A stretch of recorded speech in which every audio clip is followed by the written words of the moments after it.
Yeah, good afternoon. My name's Dan Reardon. I'm 73 now. I lost my right forearm when I was 17 in a motorbike accident, but I've still got a small section of just below the elbow which I utilise profusely. The whole idea of this was to pass some information on to other people with similar circumstances and little tips that I find very helpful in everyday living. Start with a couple of simple little things like how do you wash underneath this arm?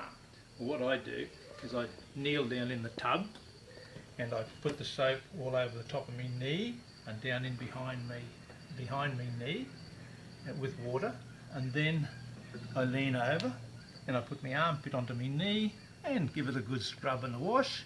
And to get to the back end of my arm here, I put it in behind here and give it a rub around like that and a rub around here. All simple, and it gives it a good clean. How do you wipe your back? Well, this is how I do mine. I get a towel and I throw it over my back like this to start with.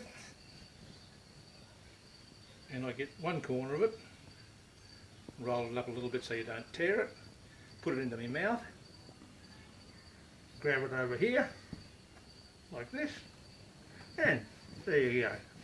You can give your back a good wash, a good dry, and a scrubber if you want it, and then you can get under your armpit there, and then I just do the bit like that, and then carry on with the rest of the towel. Simple. I have a number of prostheses.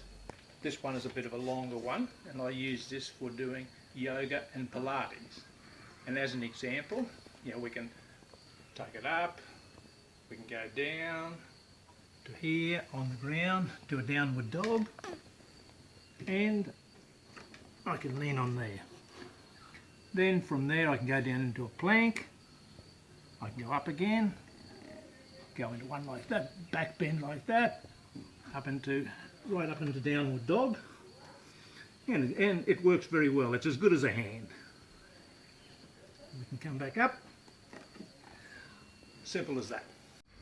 Okay, here we go again. This is another one. I'm just showing you how you can balance on your stump. It's a yoga pose standing on your head, and a lot of people with two arms can't do it, but I'll give you a demo.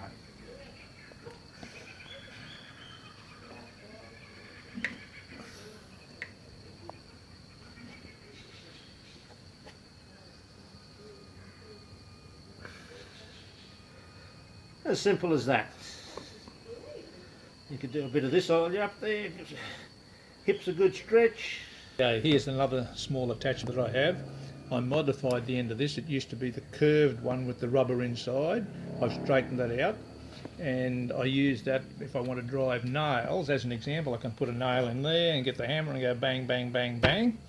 Or if sometimes you want nails at a bit of an angle, so I can put them at 45 or 30 degrees like that, and you can get them in at an angle there.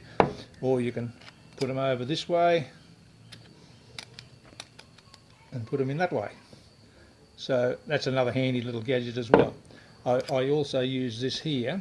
If I'm oxy welding, I put the rod in here and the oxy torch here, and I work them both together, and would you believe, you can't burn your fingers. Here's another attachment. I've had this one from day one. I've not made any modifications to it, except I think the cable that went back over my shoulders and had to srig it open and shut it was a pain in the bloody bum. So I just used the lever there, and I find this one good for if you want to use a centre punch to mark holes, bang, bang, bang, you can do that. It's good for that. And I can put the end of a shovel in it, and it helps with that as well. So that's about all for that attachment. One that I've made myself, it's really Captain Hook. It's very handy sometimes to hold on to things when you're pulling. I don't use it a lot, but it is handy at times. This is an attachment I've actually made myself, and in this part here there's an industrial impact universal joint which can go up and down or sideways. It can move right around like that, which is very convenient, and you can close it down onto whatever tool you want to use or whatever you want to do.